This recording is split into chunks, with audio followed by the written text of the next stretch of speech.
Decían que el año había comenzado con promesa. En gran parte de Europa los graneros estaban llenos. Muros de piedra bien sellados, montones de grano apilados tan alto que apagaban el eco del invierno. Por un momento parecía que el continente había logrado escapar del hambre. En las aldeas de Inglaterra, los graneros que habían tardado meses en llenarse, por fin pesaban con su propia abundancia. Las familias empezaban el día sabiendo que habría pan sobre la mesa y forraje para el ganado. No abundancia, pero sí lo suficiente. Tras años en los que cada estación exigía cautela, los campos habían dado la estabilidad necesaria para que la gente respirara sin temer un invierno vacío. Pero más allá de esos graneros, más allá de la quietud de la primavera temprana, otra estación reunía su fuerza. La lluvia llegó primero, no lloviznas suaves, sino cortinas largas e incesantes de agua, que difuminaban el horizonte y ablandaban la tierra hasta tragarse las huellas. Los campos que deberían haber mostrado brotes jóvenes se convirtieron en espejos oscuros de barro. Los carros se hundieron, los animales de tiro se agotaron, las semillas desaparecieron bajo charcos tan anchos y profundos que ni los pájaros se acercaban. Y luego volvió el frío. No el frío agudo del invierno, sino algo más lento y pesado, traído por vientos que llegaron semanas demasiado pronto y se quedaron meses demasiado tarde. La calidez que había llenado los graneros de Europa se vaneció, reemplazada por un frío que inclinó las espigas antes de que pudieran formarse. A mediados de verano, el grano destinado a la cosecha yacía pudriéndose en los campos. En otoño, el ganado empezó a adelgazar, y con la primera helada, las mismas familias que antes dormían junto a muros atiborrados de alimento se encontraban contando sacos que ya no podían sostenerlas. Europa había entrado en 1315 con graneros llenos, pero el año apenas empezaba a mostrar lo que planeaba arrebatar.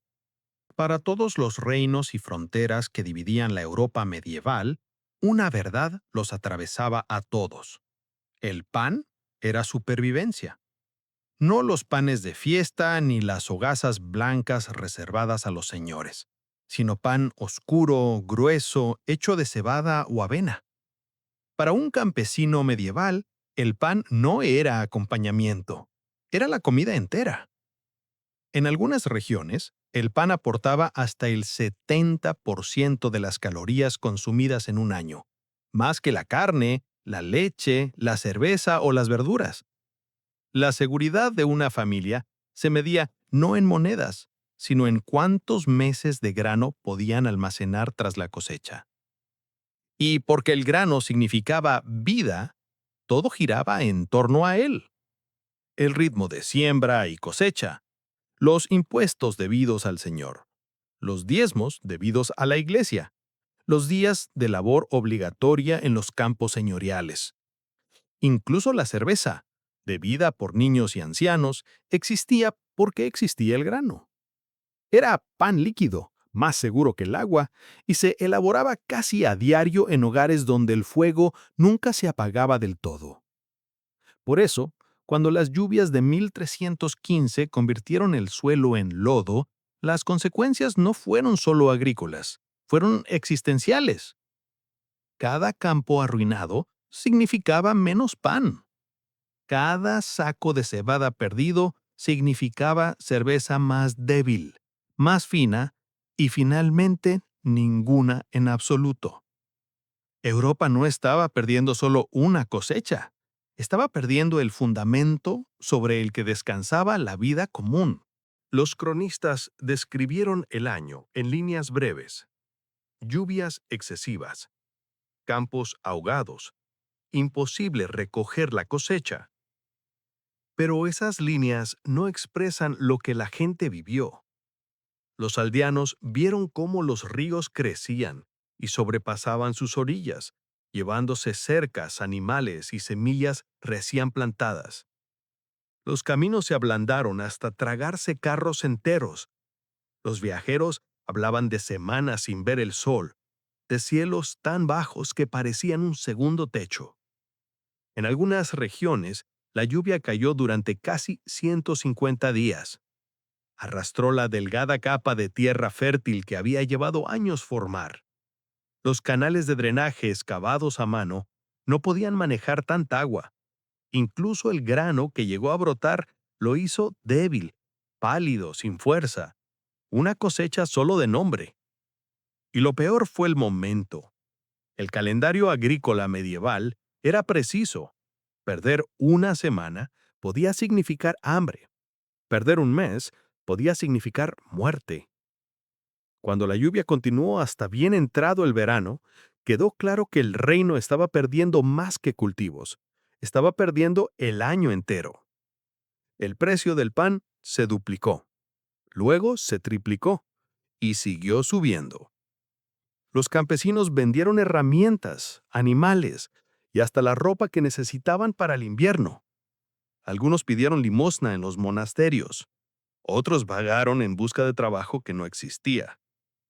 Quienes vivían cerca de los pantanos desenterraron raíces comestibles.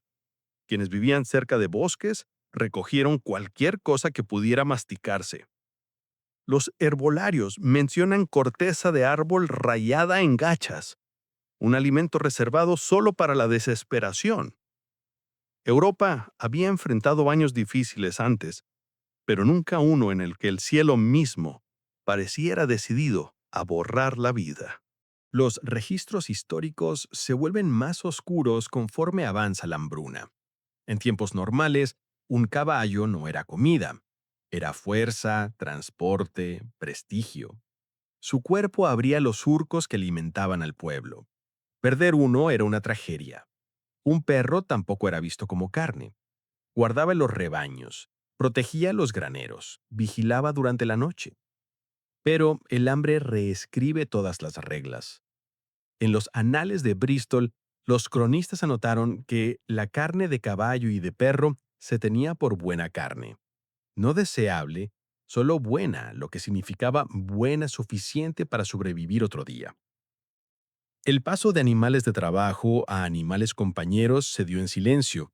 Los primeros en desaparecer fueron los caballos viejos.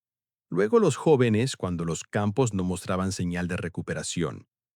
Los perros desaparecieron después, especialmente en las ciudades donde la comida escaseaba antes. Los historiadores estiman que en algunas regiones murió hasta el 20% de la población, y con la muerte llegó la desesperación. Las familias que antes medían su dignidad en cómo cuidaban a sus animales comenzaron a medirla en si sus hijos podían mantenerse en pie. Los tabúes valían menos que la vida. Los clérigos itinerantes escribieron sobre aldeas sin animales de ningún tipo, sin bueyes para arar, sin ovejas para esquilar, sin cabras para ordeñar, solo campos abandonados y laneros vacíos. Comer perros y caballos no era un acto de barbarie, era un signo del derrumbe, una señal de cuán delgado era el límite entre la vida normal y lo impensable. Si el hambre pudiera medirse, se mediría en hogazas.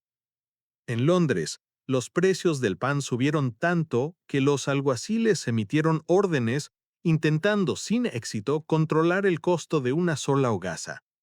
En Francia, el trigo escaseó a tal punto que se suspendieron temporalmente los privilegios de molienda, permitiendo que cualquiera con algo de grano lo moliera como pudiera. Pero la crisis iba más allá de la escasez. Los mercados de grano eran locales y frágiles. Un año malo en un valle podía compensarse con el excedente de otro, pero en 1315 todos fallaron al mismo tiempo. Y al desaparecer el grano, la jerarquía del pan reapareció con crueldad. Pan de trigo para los ricos, hogazas mixtas para las familias comunes, pan oscuro con salvado para los más pobres y finalmente, ningún pan. La Assize of Bread, la ley medieval que regulaba el tamaño y precio del pan, colapsó ante la presión. Una ley creada para proteger a los pobres no servía de nada cuando no había pan que regular. Algunas aldeas hornearon con lo que pudieron moler: abellonas, guisantes, habas, incluso paja triturada. Estas mezclas llenaban el estómago, pero debilitaban el cuerpo. Una hambruna no es solo ausencia de comida, es el deshilachamiento lento de un sistema construido sobre confianza. Confianza en que la siembra tendrá cosecha, en que el granero podrá llenarse, en que el invierno podrá soportarse. En 1315, esa confianza se quebró como una corteza mala. El hambre rara vez mata rápido. Primero debilita, roba fuerza, nublando la mente y ralentizando el corazón. Y en los años húmedos de 1315 a 1317, el hambre llegó acompañada. Las enfermedades del ganado se propagaron entre animales ya debilitados por la falta de forraje. Las vacas caían en los campos, los caballos desarrollaban llagas que no sanaban, las cabras y ovejas producían poca leche, demasiado delgadas para dar más.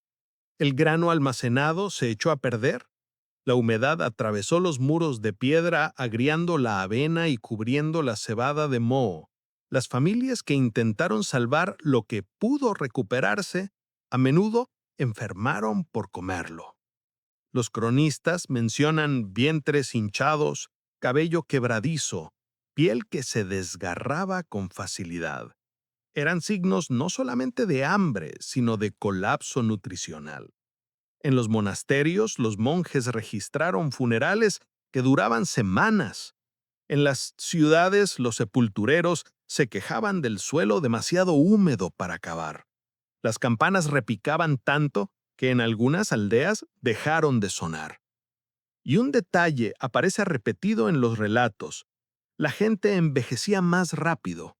Los niños adoptaban la postura de los viejos. Los adultos perdían dientes, cabello y músculo en meses. Los ancianos desaparecían, casi sin ser notados. Una hambruna cambia el paisaje, pero también cambia los rostros. Cuando la lluvia finalmente cedió y la tierra volvió a endurecerse, Europa respiró por primera vez en 2 años, pero el continente que emergió no era el mismo. La hambruna había transformado todo: población, trabajo, comercio y salud. Los sobrevivientes cargaban cuerpos debilitados y sistemas inmunológicos exhaustos. Muchos historiadores creen que esta Europa debilitada, ya desgastada, preparó el camino para lo que vendría después. En 1346, apenas 30 años más tarde, la peste negra llegó a Europa.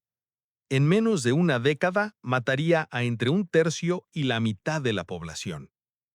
Nadie en 1317 podría haberlo previsto, pero la capacidad de resistencia del continente ya estaba rota. Las rutas comerciales alteradas por la hambruna habían cambiado flujos de movimiento. La escasez de mano de obra había empujado a la gente a ciudades densas donde la enfermedad se propagaría con facilidad, y con menos animales tras la hambruna, muchos campos quedaron abandonados, convirtiéndose en refugio para roedores. La hambruna no causó la peste, pero excavó los canales por donde la peste avanzaría. La hambruna enseñó a Europa a temer, a ver vecinos consumirse, a enterrar a los suyos, a sobrevivir cuando la vida cotidiana se desmorona. En 1346, la memoria de 1315 no había desaparecido.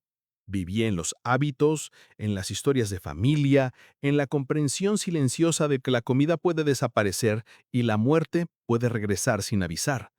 La gran hambruna no fue el final, fue el prólogo. Cuando los historiadores miran atrás hacia 1315, ven cifras: cosechas fallidas, precios disparados, estimaciones de mortalidad. Pero esas cifras no revelan lo que realmente fue la hambruna. Fue el silencio dentro de los graneros vacíos, el peso de una hogaza que cada día se cortaba más fina, el momento en que una familia decidió cuál animal sería el último en desaparecer, no para trabajar, sino para comer. Europa entró en ese año con graneros llenos y lo terminó comiendo lo que nadie había imaginado llevar a la mesa. Pero en medio de ese colapso hay otra verdad: la gente resistió, no porque fuera fuerte, sino porque no tenía alternativa. Hervían raíces que casi no alimentaban, molían corteza, Cruzaban campos que antes los sustentaban y ahora no ofrecían nada. Y aún así esperaban la siguiente estación, confiando en que el cielo tuviera misericordia. La hambruna se recuerda por el hambre, pero también debería recordarse por la supervivencia, la silenciosa, la obstinada, la que no presume, pero tampoco desaparece. Imaginamos la vida medieval como algo distante, ajeno, pero el hambre vuelve familiares a todas las épocas. El hombre que contó sacos en su granero hace 7 siglos sintió el mismo miedo que sentiríamos hoy si nuestras despensas quedaran vacías. La gran hambruna no solo transformó a Europa, mostró cuán frágil puede ser un granero lleno.